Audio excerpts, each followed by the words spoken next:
जमलेल्या माझ्या सर्व हिंदू बांधवांनो, भगिनींनो आणि मातांनो,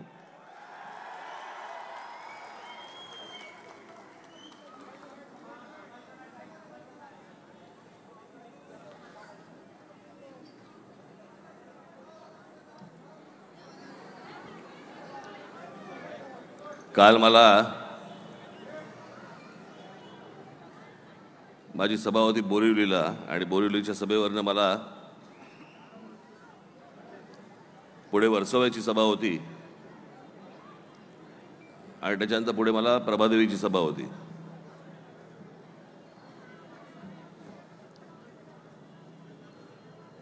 मी कालही सांगितलं, आज पुन्हा सांगतो, मला काल वर्सोव्याच्या सभेला मला हजर राहता नाही आलं.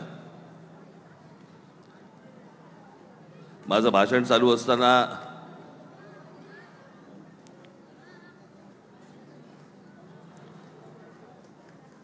आमचा संदेश देसाई, त्याचा मला फोन आला, मेसेज आला की तुम्ही भाषण चालू ठेवा, आम्ही इथे स्क्रीनवरती दाखवतो आहोत आणि तुम्ही सरळ तुम्ही प्रभादेवीला निघा. मला जवळपास तिथे पोहोचायला 1 तास सव्वा तास गेला.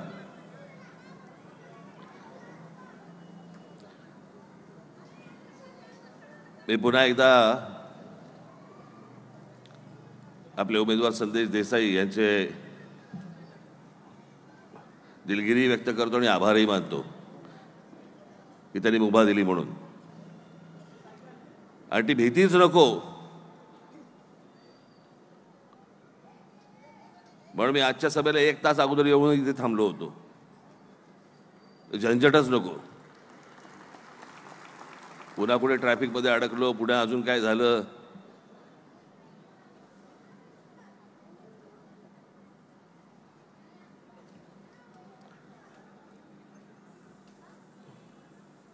खरं तर या निवडणुकांच्या सभा, हे माझ्या प्रत्येक सभेमध्ये मी सांगतो, मी या निवडणुकांच्या सभांचा प्रचार करणं इतकं कंटाळवाणं असतं ना.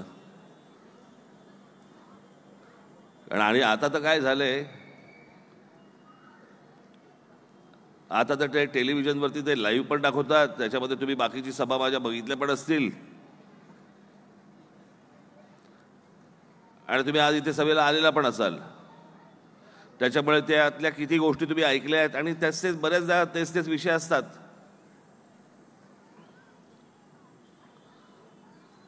पण असो, जे काही मला सुचेल ते मी आपल्याशी बोलीन.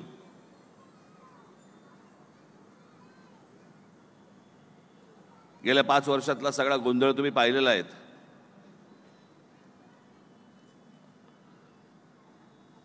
काय गोष्टी झाल्या, काय गोष्टी घडल्या, कोण कुठे गेलं, कोण कोणाबरोबर गेलं.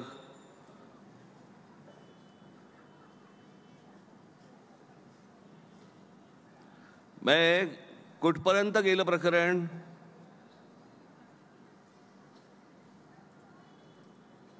हिंदू हृदय सम्राट शिवसेना प्रमुख माननीय बाळासाहेब ठाकरे यांची शिवसेना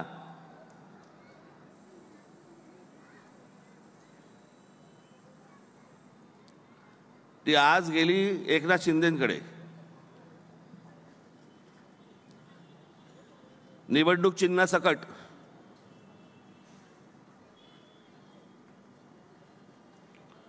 आणि मला अजूनही आठवते, मराठवाड्यामध्ये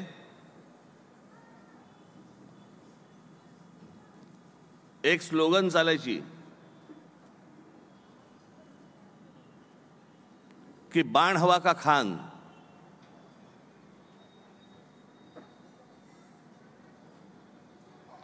आणि दुर्दैव असं की आज उद्धव ठाकरेंकडनं बाण निघून गेलाय, उरले फक्त खान.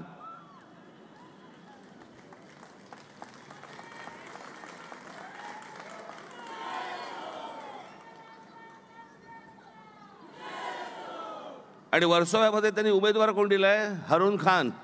शिवसेनेचा उमेदवार हरून खान, ज्याच्या नावातच हरून आहे, तो विजयी कसा होईल?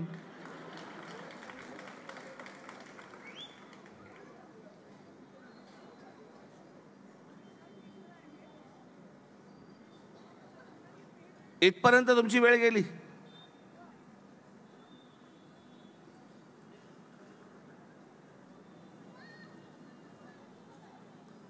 कडवट हिंदुत्ववादी पासून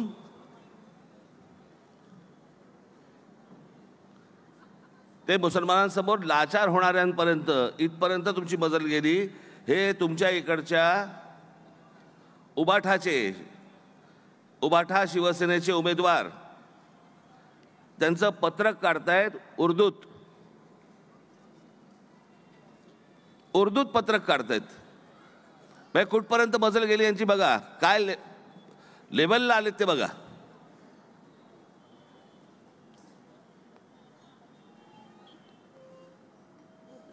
मी आज मध्यंतरी आपल्या महाराष्ट्र नवनिर्माण सेनेच्या जाहिराती टाकल्या होत्या वर्तमानपत्रांमध्ये. आपण कदाचित पाहिल्या असतील. पाहिल्यात का?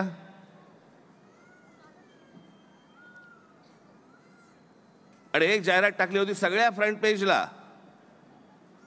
मी टाइम्स ऑफ इंडियाच्या पहिल्या पानावर देखील मी मराठीमध्ये जाहिरात टाकली होती.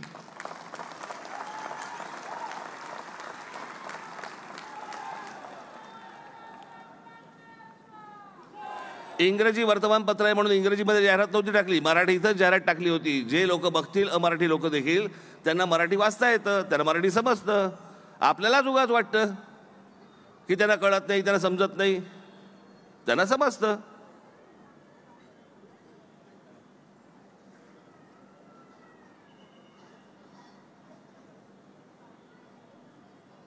सगळ्याच गोष्टी सोडून द्यायच्या असतील तुम्ही, मग राहिलं उरलं काय तुमच्याकडे?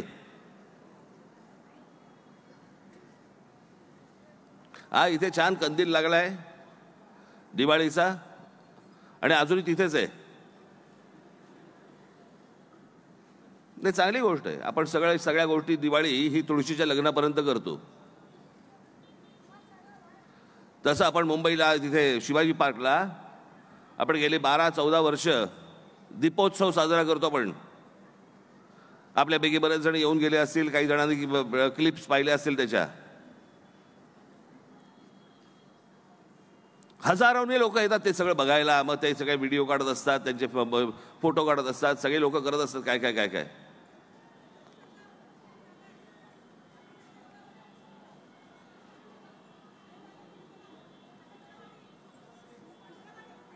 काल रविवार अचानक सगळे लाईट बंद करून टाकले आणि त्याची ती बीएसटीची मीटर्स असतात आपली जी, ती बीएसटीची मीटर्स बीएसटी वाले घेऊन गेले. का? तर म्हणे 14 तारखेला पंतप्रधानांची तिकडे सभा आहे म्हणून आपले दिवाळीचे लाईट्स काढून टाकले. आता दिवाळीच्या लाईटमध्ये त्याच्या सुरक्षेशी काय संबंध? दिवाळीचे लाईट आहेत, पंतप्रधान आले असते आणि त्यांनी जर समजा शिवाजी पार्क असं बघितलं असतं, त्यांनाही आनंद झाला असता. नको तिकडे सिक्युरिटी घालतात आतमध्ये. अहो, तुम्हाला कल्पना नाही काय असतात हे. आणि खास करून येणारे दिल्लीचे असतात हे एसपीजी वाले. काहीही ठरवतात, काहीही विचार करतात. मग एकदा मी माननीय बाळासाहेबांचं एक पुस्तक केलं होतं मी, फोटोबायोग्राफीचं, आणि त्याचा कार्यक्रम मी ठेवला होता तुमच्या आपल्या गेटवे ऑफ इंडियाच्या समोर. गेटवे ऑफ इंडिया म्हणजे गेटवे ऑफ इंडिया आहे त्याच्यासमोर स्टेज घातलं होतं.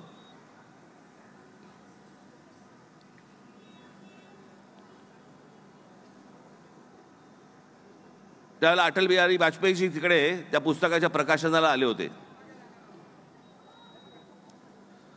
पण त्यावेळेला अटलजी हे पंतप्रधान नव्हते, त्यावेळेला ते माजी पंतप्रधान होते.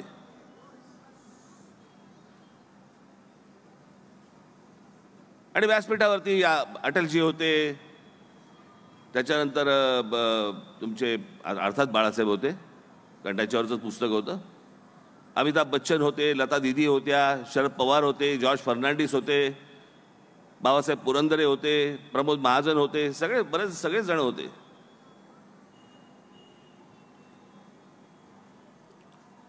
त्या कार्यक्रमाचं आयोजन आम्ही करत होतो.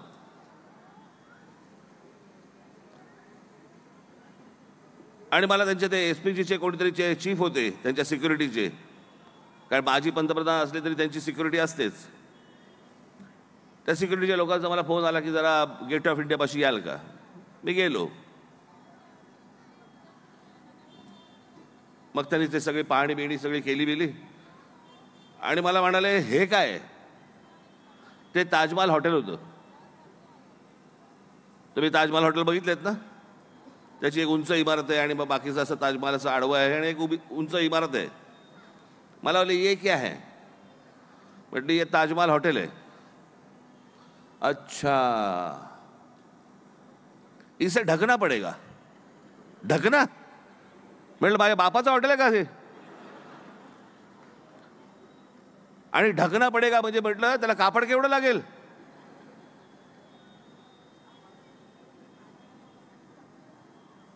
मग मी प्रमोद महाजनांना फोन केला. म्हटलं प्रमोदजी कुठे आहात. मला बोलले मी ऑफिसमध्ये बसलो तिकडे त्या LICच्या इथे. म्हटलं आता ताबडतोब इकडे या. म्हटलं काय झालं. म्हटलं इकडे या. मग आले. म्हटलं हे SPGचे लोक म्हणतात मला हे हॉटेल झाका म्हणून कापडाने. मग प्रमोदजीने त्यांना काय त्यांच्या भाषेमध्ये सांगायचं सगळं सांगितलं वगैरे वगैरे. काहीही करतात.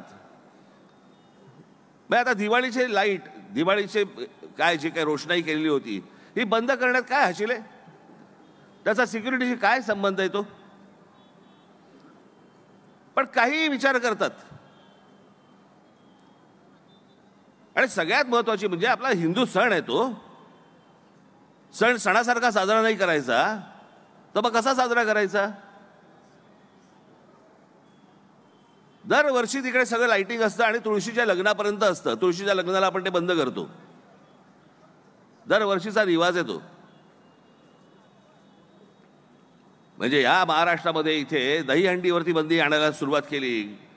गणपतीच्या मंडपावरती बंदी आणण्याचा प्रयत्न केला. त्यावेळेला महाराष्ट्र नवनिर्माण सेना उठली आणि हे सगळ्या गोष्टी थांबवल्या होत्या. ह्या हिंदूंच्या सणावरती आलेल्या सगळी बंदी.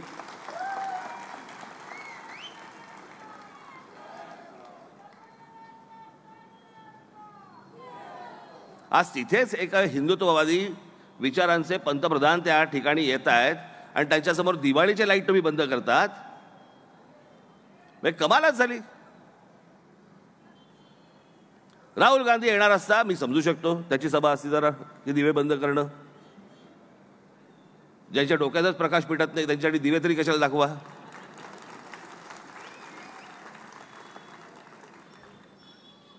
उद्धव ठाकरेंची सभा असती मी समजू शकलो असतो की बाबा आता त्यांना ते लाईट चालत नाही, डोळ्याला त्रास होतो त्यांना आता हिंदूंच्या, आपण समजू शकतो. पण पंतप्रधान येणार असतील तर त्याच्यासाठी तुम्ही दिवे बंद करताय. कशासाठी बंद करताय, काय गरज आहे या गोष्टींची.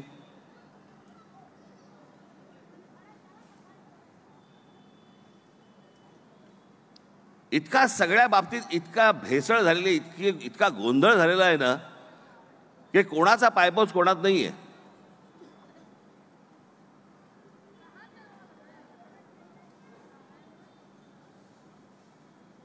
आज इतके विषय, आज एक नवीन ते गोष्ट प्रसिद्ध झाली आहे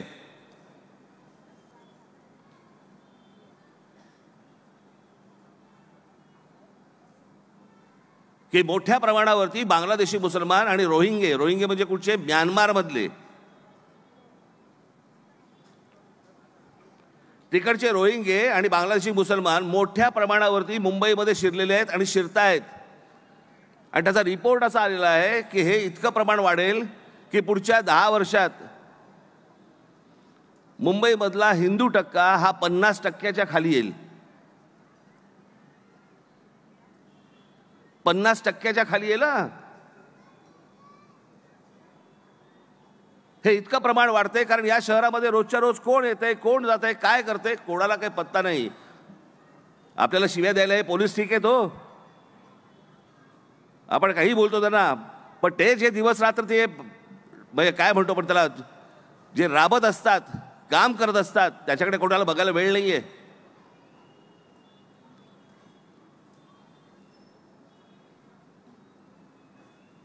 मी नेहमी सांगतो ना, माझा 100% मुंबई पोलीस आणि महाराष्ट्र पोलिसांवरती माझा 100% विश्वास आहे.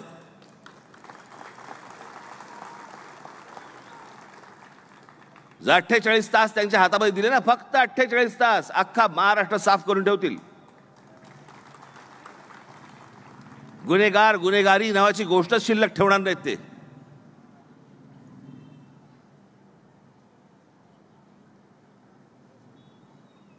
पण आपल्याकडे आहे कोणाकडे राजकारणाला वेळ कुठे आहे. या असल्या गंभीर विषयांकडे बघायला पण वेळ नाही आम्हाला.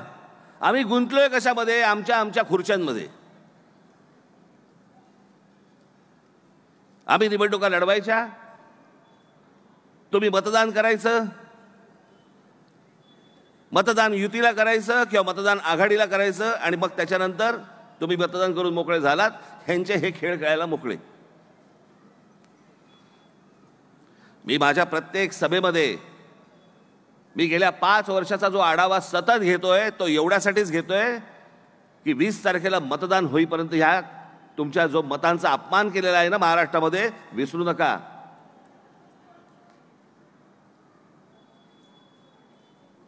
जो महाराष्ट्रामध्ये सगळा गोंधळ घातला गेलाय ना, काही विचारसरणी नावाची काही गोष्टच उरलेली नाहीये.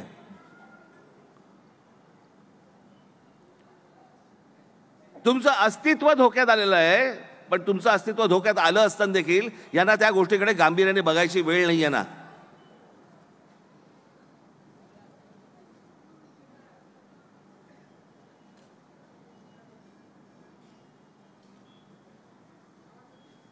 आज हा दिड्डोशी सारखा भाग,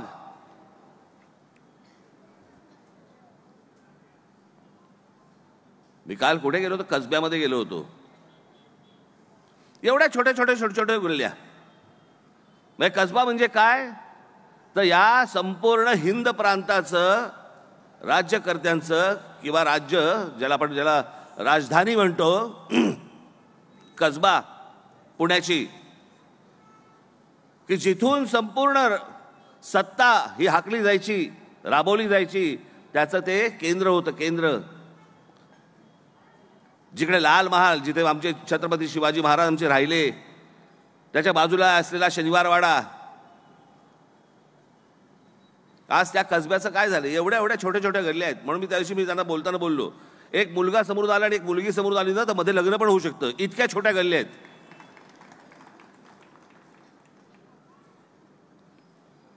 सगळ्या शहरांची वाट लागत चाललेली आहे. शहरांचे आकार बिघडलेले आहेत. कोण येतंय, कोण राहतंय, कोण जातंय, कोण काय करतंय, कोणाला काही थांगपत्ता उरलेला नाहीये.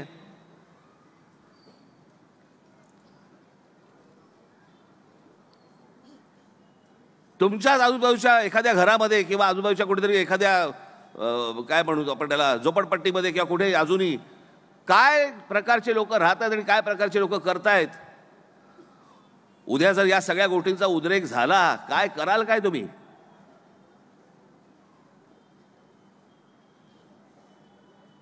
आम्ही सगळे शांत असतो, पण त्यांचा स्वभाव तसा नाही आहे. त्या बाकीच्यांचा पाकिस्तानच्या कारवाया सुरू आहेत, बांगलादेशीयांच्या कारवाया सुरू आहेत, त्याच्यात हे रोहिंग्या आलेले आहेत. जिनं हराम करून ठेवतील तुमचं.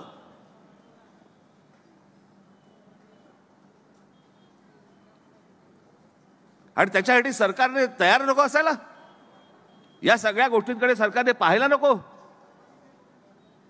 आमच्याकडचे येणारे सगळे राजकारणी कशात बघतायत? स्वतःमध्ये बघतायत. मला काय मिळेल?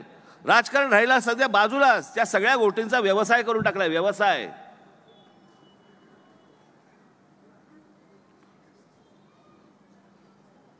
मला किती मिळणार याच्यातनं? तुला किती मिळणार? आमच्याकडचे राजकारणी कशात गुंतलेले आहेत? जमिनी घेण्यात.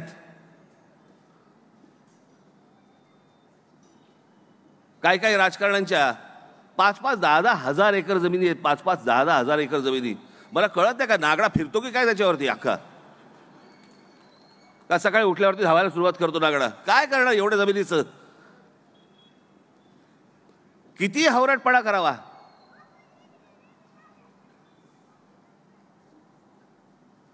म्हणजे आपल्याकडे म्हणतात ना, अरे यांनी इतके कमवलेत ना, पुढच्या 7 पिढ्यांचे म्हणजे नुसते बसून खातील. का बसून खातील? कामधंदा नको करायला त्यांना? कशाला बसून खातील? पण हे जे मूलभूत प्रश्न आहेत, ज्याच्यासाठी आपण निवडणुका लढवतो, ज्याच्यासाठी तुम्ही रांगेमध्ये उभे राहता, उन्हातान्हात उभे राहून त्यांना मतदान करता, त्या लोकांना भान नाही या प्रश्नांचं.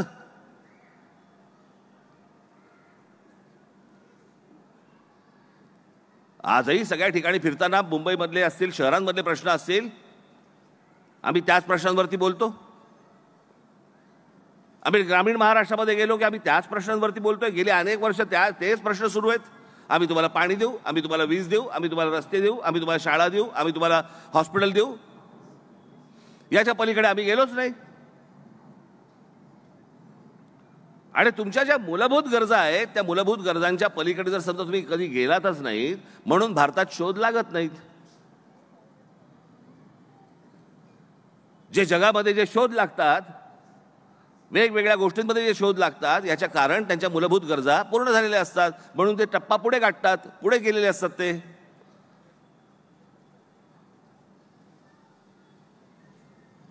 आमच्याकडे Guinness book of world record मध्ये जाणारी माणसं कोण? मिशा वाढवलेले आणि नखं वाढवलेले.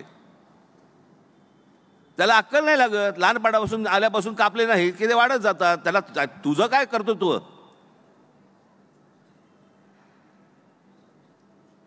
आणि म्हणून आपल्याकडे कोणत्या प्रकारचे शोध लागत नाहीत. मूलभूत गरजा संपल्यानंतर तरुणांना स्वप्न पडेल ना, तरुणींना आमच्याकडच्या स्वप्न पडेल ना काहीतरी वेगळं करण्याचं. सकाळी उठल्यानंतर रस्ता मी बस कशी पकडायची, मी फुटपाथवरनं चालायचं कसं, मी गाडी ट्रॅफिकमधनं जायचं कसं. आमच्याकडचे रस्ते पॅक, फुटपाथ पॅक, आमच्याकडे ॲडमिशन्स मिळत नाहीत, आमच्याकडे हॉस्पिटलमध्ये जागा मिळत नाहीत.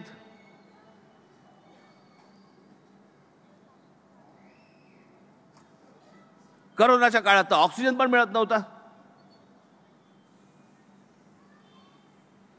पण हे कशासाठी होतं माहिती नाही. कारण काय की झालेल्या गोष्टी आम्ही पटकन विसरून जातो आणि त्या गोष्टी आम्ही विसरून जातो. हेच या राजकारण्यांच्या फायद्याचं ठरतं की ह्यांनी काय करून ठेवली आहे माती, हे तुम्ही विसरून जाता म्हणून यांच्या फायद्याचं ठरतंय.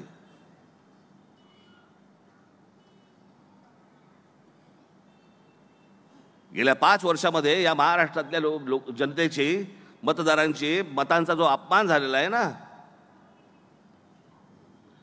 शिवसेना भारतीय जनता पक्षाला लोकांनी मतदान केलं, काँग्रेस राष्ट्रवादीला लोकांनी मतदान केलं. संपूर्ण बहुमत हातामध्ये आलेलं शिवसेना भारतीय जनता पक्षाच्या हातामध्ये. मग ह्यांनी अट टाकली 2.5 वर्षाचं मुख्यमंत्री पद द्या आणि तोपर्यंत इथे काँग्रेस राष्ट्रवादीची बोलणी सुरू केली. भारतीय जनता पक्षाला कळल्यावर त्यांनी अजित पवार बरोबर सकाळचं आपलं लग्न आटपून घेतलं. मग ते फिसकटलं. मग ज्यांच्या विरोधात संपूर्ण एका पक्षाची हयात गेली विरोधामध्ये, ती शिवसेना काँग्रेस राष्ट्रवादी बरोबर जाऊन बसली आणि गळ्यामध्ये मुख्यमंत्री पदाची माळ घालून घेतली. आज बाळासाहेब असते काय वाटलं असतं त्यांना?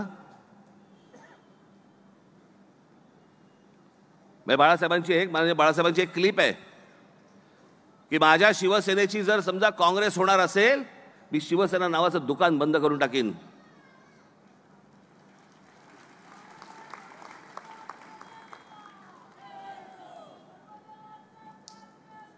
आणि याच उद्धव ठाकरेंनी शिवसेना नावाचं दुकान राष्ट्रवादी काँग्रेस आणि काँग्रेसच्या दुकानाच्या बाजूला लावलं आणि विकतायत साड्या, विकतायत शर्ट.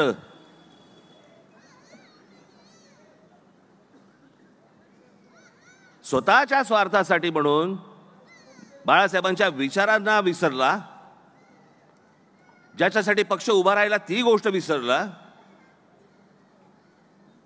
आणि फक्त स्वतःच्या स्वार्थासाठी म्हणून मुख्यमंत्री पद हातामध्ये यावं या गोष्टींसाठी म्हणून काँग्रेस राष्ट्रवादी बरोबर गेले. ज्या काँग्रेसचे राहुल गांधी, मी कधीतरी पुढच्या माझ्या भाषणांमध्ये त्या क्लिप दाखवणार आहे.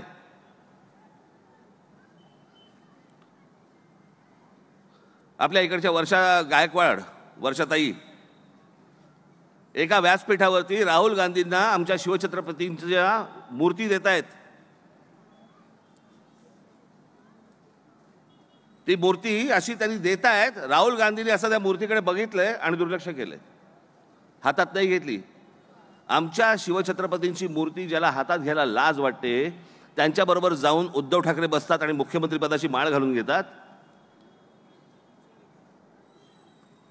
आणि या लोकांसाठी तुम्ही मतदान करणार आहात? जे स्वतःचं सत्व विसरलेले आहेत, स्वतःच्या पक्षाचा विचार विसरलेले आहेत, आपल्या वडिलांनी काय विचार मांडले या महाराष्ट्रामध्ये आणि देशामध्ये त्या गोष्टी विसरलेल्या आहेत, त्यांना तुम्ही मतदान करणार आहात.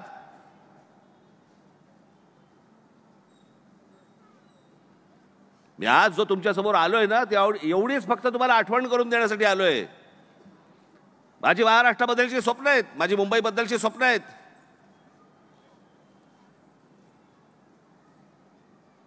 आपल्यापैकी कोणी जर समजा पाहिली नसेल तर मी आपल्याला सांगतोय, आज घरी गेल्यानंतर यूट्यूब लावा आणि यूट्यूबवरती राज ठाकरे टाईप करा आणि राज ठाकरेच्या पुढे एस्थेटिक असं लिहा. 2014ला माझा या सगळ्या डेव्हलपमेंटचा दृष्टिकोन काय आहे ना, याच्यावरची एक 16 मिनिटाची मी एक डॉक्युमेंटरी केली आहे. 2014ला राज ठाकरे एस्थेटिक असं फक्त तुम्ही यूट्यूबवरती टाका, त्याच्यावरती ती डॉक्युमेंटरी येते, ती बघा. महाराष्ट्र नवनिर्माण सेना हा एकमेव राजकीय पक्ष आहे 1947 सालानंतरचा आजपर्यंतचा, ज्याने पहिल्यांदा आपल्या राज्याची ब्ल्यूप्रिंट लोकांसमोर मांडली की हे राज्य कसं व्हावं, कसं घडावं. कुठच्या तरी राजकीय पक्षाने आजपर्यंत घेतले का हे कोणी प्रयत्न केले का? जे प्रयत्न करत नाहीत कोणत्या गोष्टींचे, तुमचं रोजच्या रोज जिणं हराम करतात, तुम्हाला चांगल्या गोष्टी देऊ शकत नाहीत, शहरं बर्बाद करतायत, ग्रामीण भाग बर्बाद करतायत. आमचे ग्रामीण महाराष्ट्रामधले समजा तरुण तरुणी मुंबई पुण्यामध्ये येत आहेत, मुंबई पुण्यामधले आमचे तरुण तरुणी देश सोडून बाहेर जात आहेत. आणि हे सगळे करणारे लोक हे काहीही करत नाहीत आणि त्यांच्यासाठी तुम्ही मतदान करता. मला कळतच नाही मला ही गोष्ट. आणि एक माणूस तुम्हाला सांगतोय काही माझ्या मनातलं काही स्वप्न आहे या महाराष्ट्राबद्दलचं, या राज्याबद्दलचं, या शहरांबद्दलचं. नाशिक शहर एकदा हातामध्ये आलं, त्या नाशिकमध्ये काय काय गोष्टी केल्या एकदा जाऊन बघा, एकदा विचारून बघा.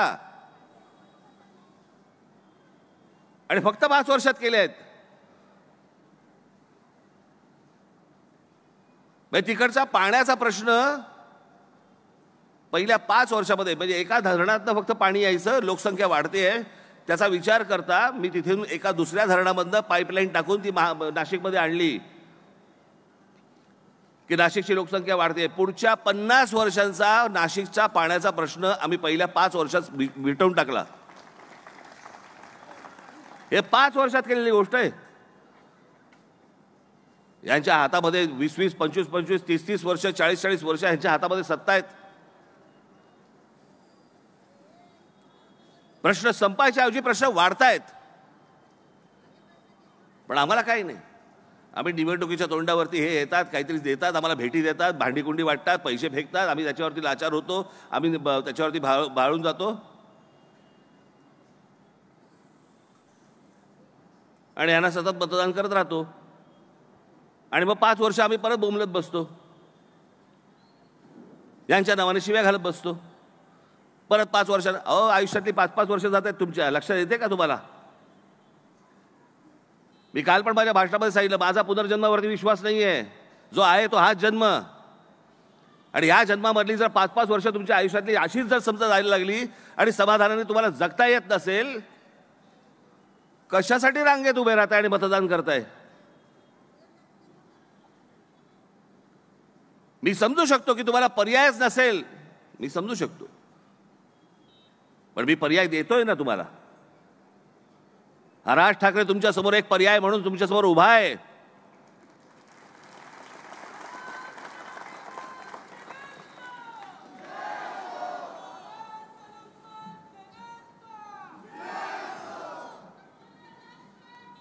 जर झालं तर चांगलंच होणार आहे, कारण माझे विचार स्वच्छ आहेत, माझं स्वप्न प्रामाणिक आहे, करायची इच्छा आहे. जर झालं तर चांगलंच होणार आहे. आणि समजा वाटोळं होणार आहे, याहून काय होऊ शकतं? याहून वेगळं काय होऊ शकतं? आणि म्हणून मी आज आपल्याकडे फक्त येणाऱ्या 20 तारखेसाठी म्हणून आपल्याकडे मत मागायला आलोय. येणाऱ्या 20 तारखेला आपण कुठेही न चुकता कुठच्याही गोष्टींकडे, मला कळत नाही, मला माननीय बाळासाहेबांचा फोटो दाखवून मतं मागतायत. बाळासाहेब कुठे आहेत? नुसत्या फोटोवर मतदान करता तुम्ही? बाळासाहेबांचे विचार कुठे आहेत? ती बाळासाहेबांची शिवसेना कुठे आहे का? जी काँग्रेस राष्ट्रवादी बरोबर जाऊन बसलेली आहे.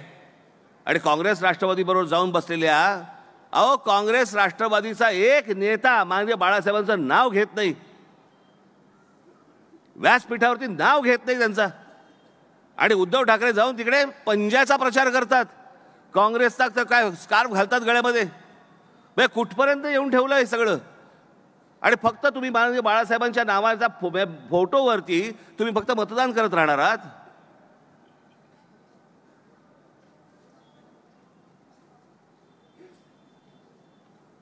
माननीय बाळासाहेबांबद्दलचं प्रेम आणि आदर हे तर मला कोणी शिकवू पण नाही.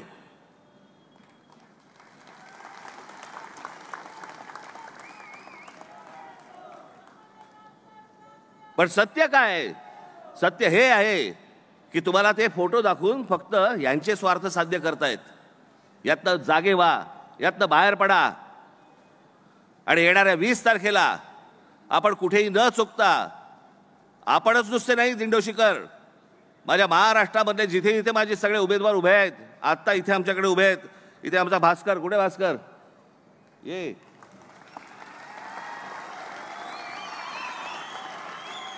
आमचा महेश फरकसे आणि आमचा भालचंद्र आंबुरे.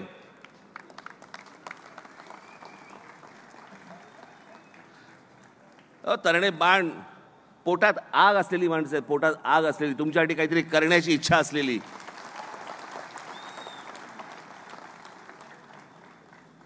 चोवीस तास तुमच्या हाकेला ओ देणारी माणसं आहेत. ही माझी तुम्हाला हमी आहे. मी या निवडणुकांच्या झाल्यानंतर तुम्ही ज्यावेळेला ह्यांना सगळ्यांना निवडून द्याल, मी यांना सगळ्यांना सांगणार आहे, तो कार्यक्रमच आहे.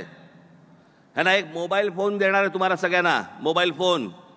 आणि हे किंवा ह्यांचे लोक 24 तास तुमचा फोन घेण्यासाठी म्हणून तिथे एक कार्यालयामध्ये लोक असतील.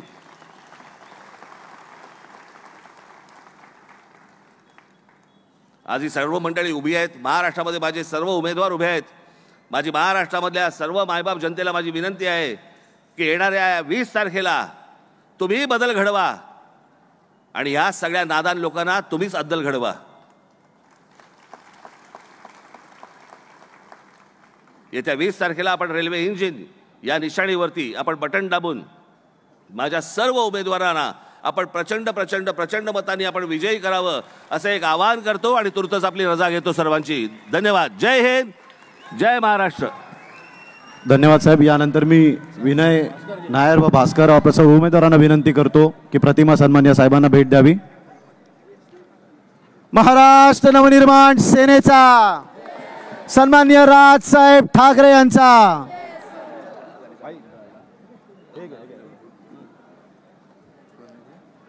या ठिकाणचे स्थानिक मंडळ, ज्या मंडळाला 50 वर्ष झालेली आहेत, ते सन्मान्य साहेबांचा सत्कार करतात.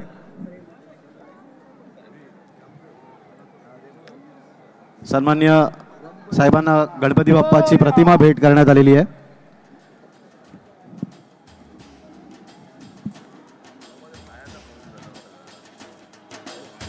धन्यवाद साहेब.